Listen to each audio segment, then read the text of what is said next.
कह रहे प्रेम न बाड़ी नीपजे, प्रेम न हाट बिकाए, राजा परजा जेहि रुचे, शीस दे ले जाए। समझो, प्रेम ये बाजारू वस्तु नहीं कि खरीद लोगे पैसा देके। प्रेम ये ऐसा नहीं कि खेती बाड़ी है आप मेहनत करके इसे उपजा लोगे, नहीं। बोले चाहे राजा हो या प्रजा हो, जिसे भी प्रेम चाहिए शीस दे ले जाए।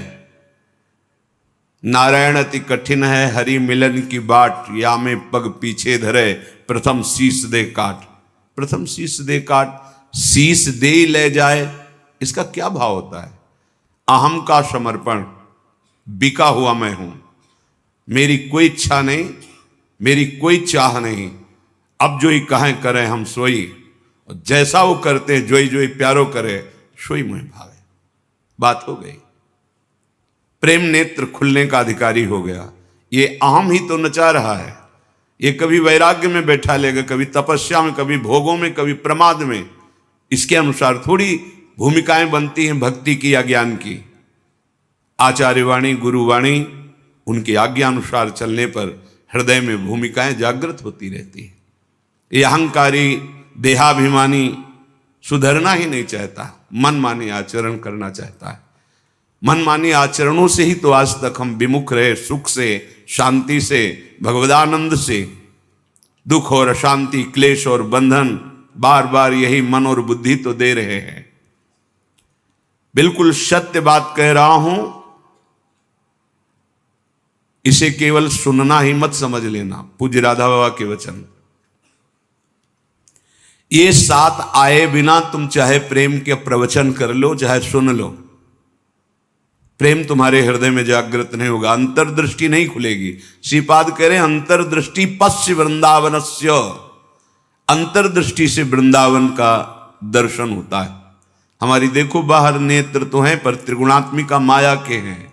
स्त्री दिखाई देती, पुरुष दिखाई देता है, जड़ दिखाई देता है, चैतन्य दिखाई देता है, अच्छा दिखाई देता है, बुरा दिखाई, ये कुछ नहीं। यहां सब चिदानंद वपु प्रियाजू की सहचरियां और दिव्य एक पत्ते की कांति के बराबर भी महामहिम वैकुंठ नहीं है, ये वृंदावन है।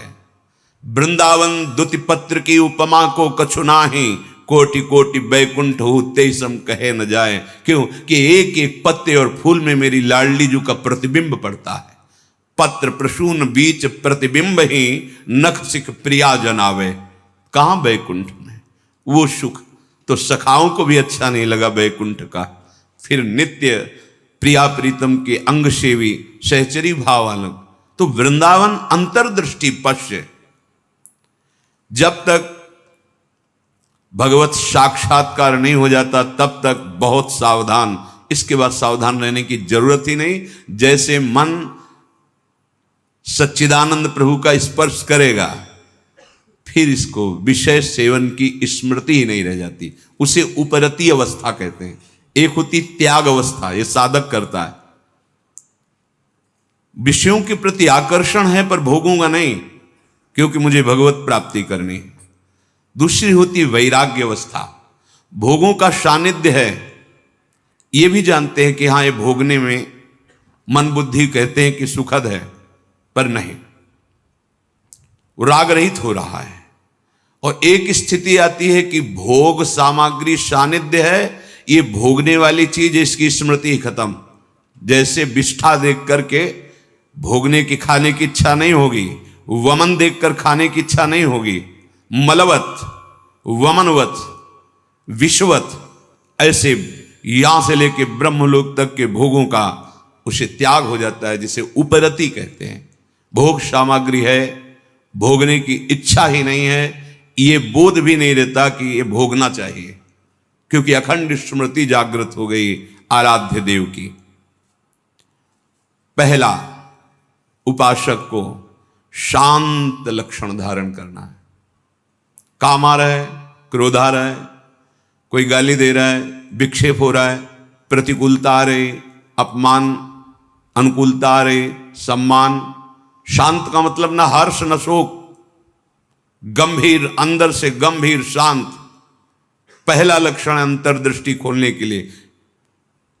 सिद्धांत में भी वर्णन, शांति, रव्यर्थ कालत्वम, विरक्तिर्मान शून्यता, शांति।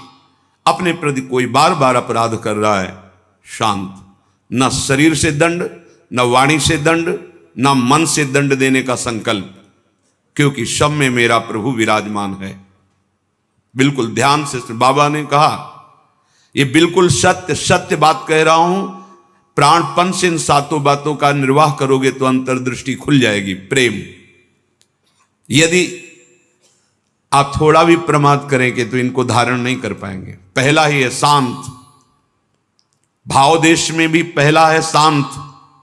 शांत दास्य शक्य वात्सल्य कांता सहचरी, शांत हमारे भगवान का स्वरूप है। शांताकारम, शांत, समझो, वाणी शांत, मन निसंकल्प, कोई चाह नहीं, स्थिति यहां पहुंचनी। शांत का स्वरूप ये, न सोचते न कांक्षते, समः सर्वेषु भूतेषु मद भक्तिम लभते पराम। मेरी भक्ति का परम लाभ, पराभक्ति का स्वरूप ये। कोई चाह नहीं, कोई चिंता नहीं, कोई भय नहीं, कोई शोक नहीं। ब्रह्मभूता प्रसन्नात्मा, हर समय अखंड प्रसन्नता। देखो भक्त कैसा शांत होता है। परीक्षित जी महाराज गर्भ से ही भगवान के परम प्रिय भक्त हैं। भगवान ने गर्भ में ही रक्षा की। जब ये उत्तरा जी के गर्भ में थे, अश्वस्थामा ने ब्रह्मास्त्र संधान किया। कितनी बुद्धि बिगड़ गई थी। गर्भस्थ शिशु की हत्या सबसे बड़ा पाप होता है। भ्रूण हत्या, गर्भ हत्या, ये बहुत बड़े पापों में आता है। इतना बड़ा विद्वान क्रोध के वशीभूत होकर ब्रह्मास्त्र का संधान, कि पांडवों का वंश ही विनाश कर देंगे। उत्तरा ने किसी अन्य का आश्रय नहीं लिया। जिससे द्रौपदी जी से चूक हुई, पतियों का आश्रय, सभा में बैठे हुए महापुरुषों का आश्रय, भुजाओं का आश्रय, दांत का, उत्तरा ने नहीं। जे ही देखा कि जाजुल्यमान ब्रह्मास्त्र गर्भ नष्ट करने के लिए आ रहा है, हाथ उठाया और तुरंत भगवान का, हे करुणा निधान गोविंद। पूरा शब्द नहीं हुआ, भगवान गर्भ में ही प्रकाशित हो गए, आसपास गर्भ की रक्षा कर रहे हैं। परीक्षित जी गर्भ से ही भगवान के भक्त हैं। अधर्म का धन कोई भी हो बुद्धि भ्रष्ट कर देता है, बहुत इससे बचा जाता है। आप इससे समझिए अधर्म के धर्म का कितना प्रभाव होता है। जबरदस्ती बलात् राजाओं को जीत करके वैभव छीनना, यह स्वभाव था जरासंध का। संतों के मुख से सुना कि जब भीम के द्वारा भगवान ने जरासंध का वध कराया, सहदेव का तिलक किया, पर उसका वो मुकुट जिसमें बहुत से राजाओं की जीती हुई रत्न मणियां, हीरे आदि थे, वो मिला के सबसे 20,000 तो कैद किए था। जैसे पशुओं की बलि देना हो, ऐसे वो बलि देने के लिए 20,000 राजाओं को। वही मुकुट एक दिन परीक्षित जी अपने मस्तक पर धारण किए। धारण करते ही शिकार खेलने का मन हुआ, चल पड़े शिकार। इतनी प्यास असह्य हो गई कि ऋषि आश्रम में गए। वो समाधिस्थ थे, अपने स्वरूप में स्थित थे। कोई है आश्रम में, मुझे बहुत प्यास लगी है। वहां तो समस्त इंद्रियां, मन, बुद्धि सब चेष्टा रहित है, भगवत स्वरूप में एकदम डूबे हुए, बाहर से शांत, कोई चेष्टाएं न सुना रही न दिखा रही, कोई इंद्री काम नहीं करेगी, क्योंकि सौम्य अवस्था को प्राप्त समाधिस्थ महापुरुष। पता नहीं कैसे ऐसी बुद्धि बदल गई इतने बड़े महाभागवत की।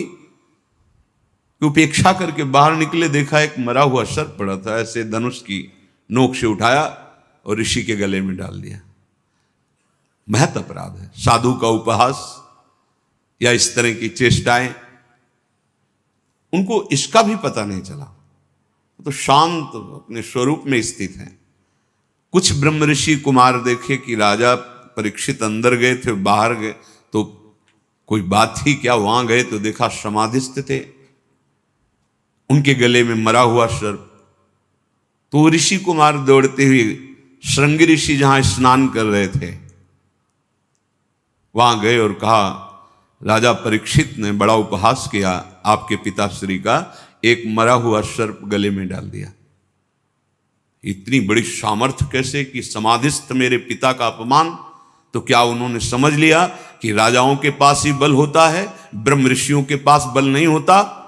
नौ किशोर अवस्था है श्रृंगी ऋषि की, उसी जल से आचमन किया और कहा आज मैं दिखाता हूं कि ब्रह्म ऋषियों का बल क्या होता है। इसने मरा हुआ सर्प मेरे पिता के गले में डालकर एक ब्रह्म ऋषि का अपमान किया। मैं शाप देता हूं आज के 7वें दिन तक्षक सर्प इसे डसेगा और कोई त्रिभुवन में नहीं बचा पाएगा। ऐसा ही हुआ और दौड़ करके आए और पिता के गले में लग गए। जब वो बहुत देर लिपट के रोए से तो धीरे धीरे वृत्ति बाहर आई। क्या हुआ, क्यों रो रहे हो? उनका ये परीक्षित आए हुए थे और आपके गले में मरा हुआ सर्प डाला, आपका अपमान किया। नहीं नहीं, देखो इसमें क्या अपमान होता है? गलती तो हमसे हुई, राजा भगवान का स्वरूप होता है। वो आए थे आश्रम में, अर्घपाद आदि देते, उनको जल पिलाते, उनकी सेवा करते। वो हमारे संपूर्ण प्रजा का शासन करते हैं, सेवा करते हैं, रक्षा करते हैं। हमसे गलती हो गई, रोना नहीं चाहिए। तब किसी ऋषि कुमार ने कहा ये रोए ही नहीं है, इन्होंने शाप भी दे दिया है। नहीं नहीं, निरपराध राजा को शाप कैसे दे दिया? क्या शाप? 7 दिन में तक्षक काटे। गजब कर दिया तुमने। अरे हमसे पूछ तो लेते। अब ये ब्रह्म वाक्य हैं, इतने बड़े ब्रह्म ऋषि वो भी नहीं काट सकते। अपने शिष्यों को भेजा जाओ और परीक्षित को सूचना दे दो, कोई उपाय कर लो अपने परम कल्याण का। 7 दिन में तक्षक सर्प आएगा और डसेगा। जे ही जाके वहां परीक्षित ने मुकुट उतार के ये क्या मेरे से, ये क्या हो गया? मुझे दंड मिलना चाहिए। बहुत पश्चाताप करें, ऐसा उपहास कैसे कर दिया, ऐसा अपराध कैसे कर दिया। इतने में वो शिष्य पहुंचे और कहा महाराज आपने जो गले में सर्प डाला, बालक होने के कारण श्रृंगी ऋषि ने आपको शाप दे दिया है। निश्चित आपको 7वें दिन महाभयंकर विषधारी तक्षक आएगा और डसेगा, आपको कोई नहीं बचा सकता। आप उपाय कर लीजिए भगवत प्राप्ति का।